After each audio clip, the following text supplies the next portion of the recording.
Welcome to Craft and Yarn Co. I'm Domino. In this video, I'm going to give a new life to my Michael Kors Tote Bag.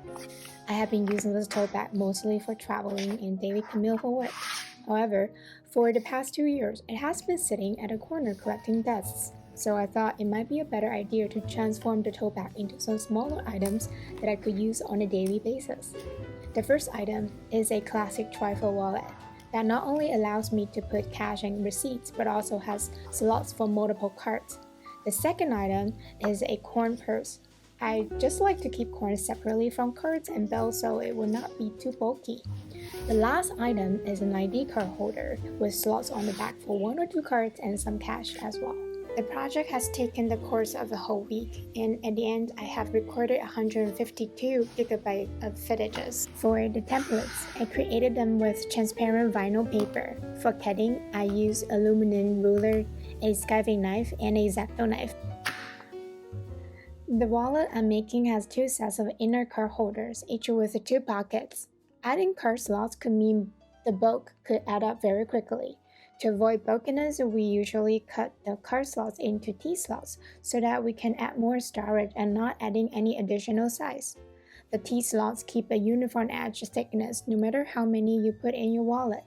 To keep a durable bond between the slots, we need to glue before sewing them together. I'm using a detail rougher to roughen the edges for better results. Spread a thin layer around the edge of the pieces where contact will be made. Then apply a roller to make the bond tighter. I'm also making sure to wipe off any excessive glue on the edge. For sewing the bottom edge of the T-slot, I will saddle stitch with a stitching pony. This requires 1 piece of thread with a needle on each end of it.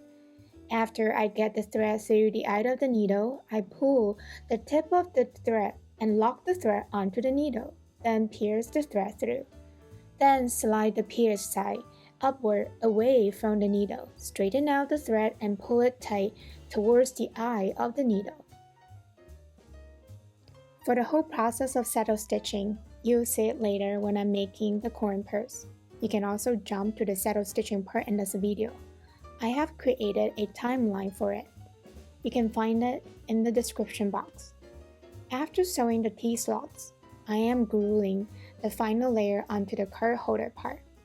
After gluing it together, I'm making sure the sides are straight and lined up properly.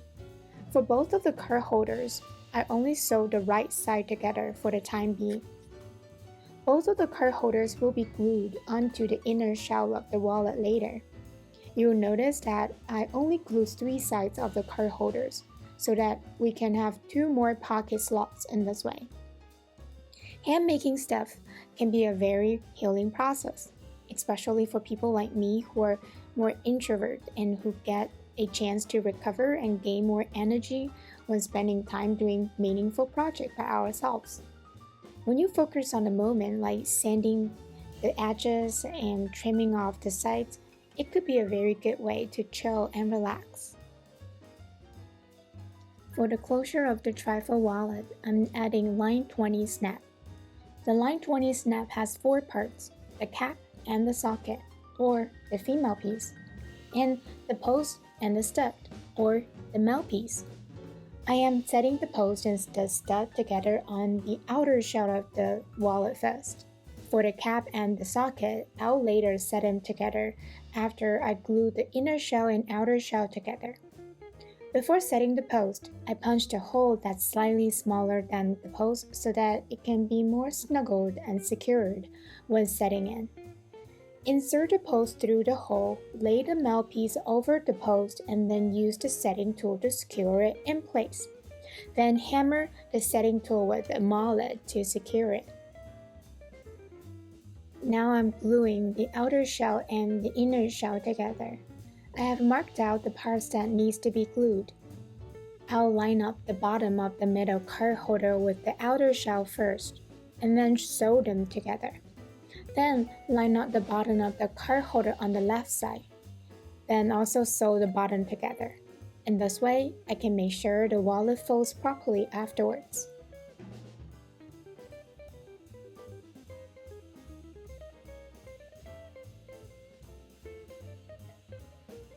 I realized that the outer shell is a bit longer, so I need to cut the extra away later after gluing the rest together. I used a set of 2-prong chisels and 5-prong chisels to make the stitching holes, then sew the left and right sides of the two shells together with saddle stitching, leaving the top side open so that I have my pocket for cash and receipts. It's time to finish the closure snap. I punched a hole through the outer shell and inner shell, then placed the female piece of the snap over the post that is coming through that hole, then used the setting tool to secure the female piece in place. Then hammered the other end of the setting tool with the mallet to secure it.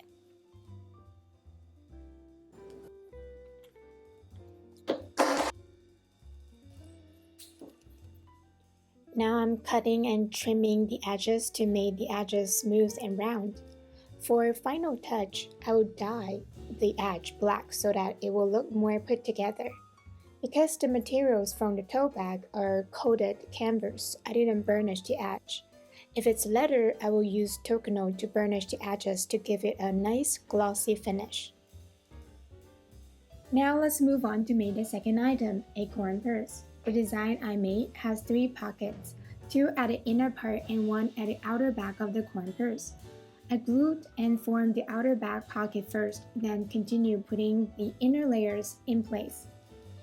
Now, because it is a smaller item than the wallet we just made, I take time to skive the edges to reduce the bulk when preparing the layers. It will look slimmer and better this way.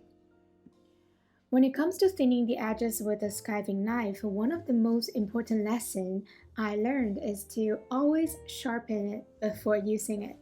It takes both skills and the right tool to get the result we want.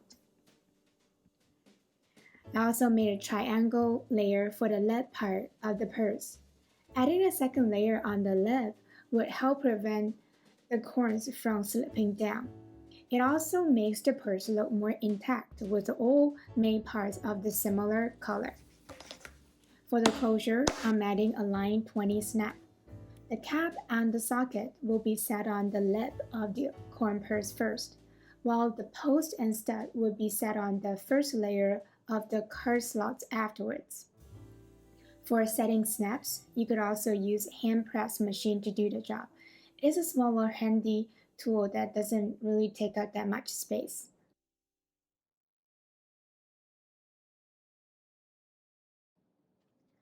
After setting the snap, I glued the last layer onto the corn purse. You can already tell how the final product will look like.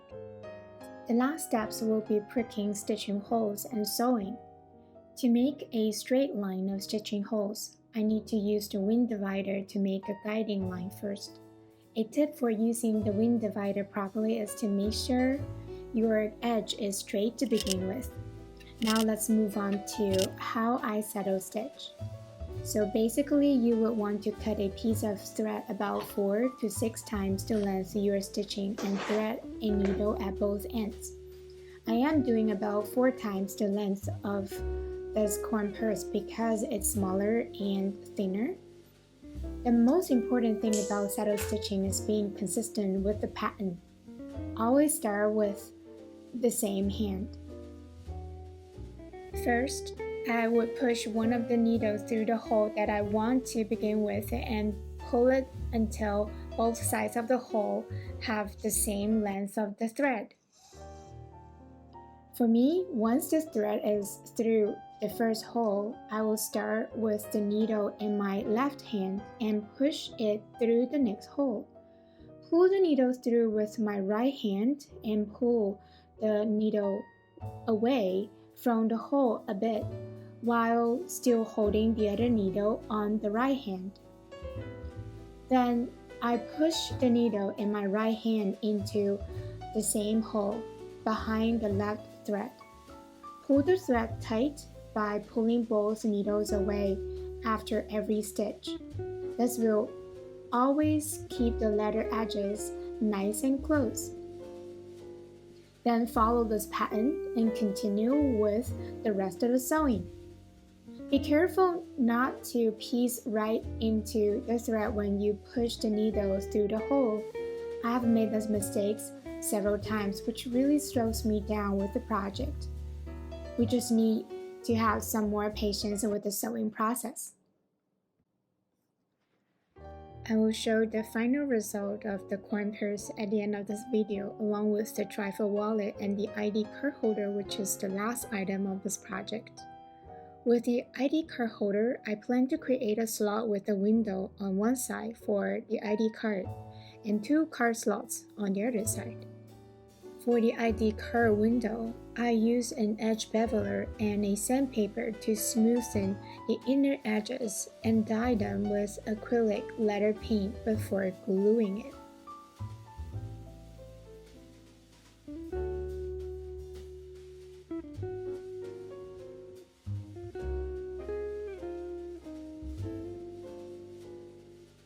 I also add a piece of 3-ounce leather to cover up the original lining on the back of the coated canvas. I find skiving the suede side of the letters much easier than skiving the lining back of the coated canvas. Next, I basically repeat the process of making the card holders for the trifold wallet.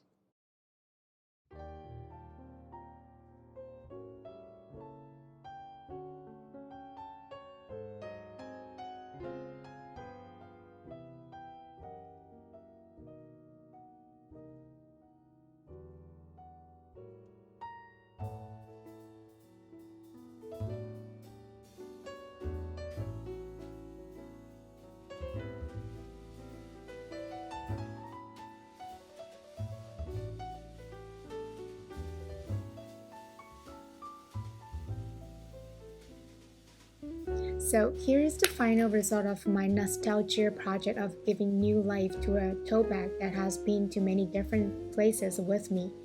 I like how it turns out. The 3 items are minimalist and functional at the same time. Do you have any items that you don't use anymore but you can't just let it go? Leave a comment, tell us what you want to make. Maybe it will become our next project too.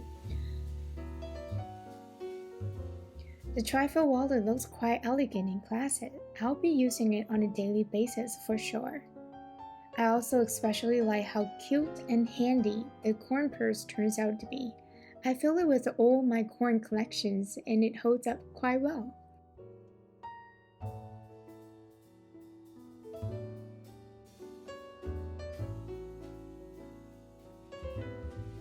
The ID card holder with the net lanyard is something I can picture myself using if I ever went back to an office job. I hope you guys like them and start your own project too. Thank you for watching. If you enjoy what we're doing, like us and subscribe. Stay tuned for our next project.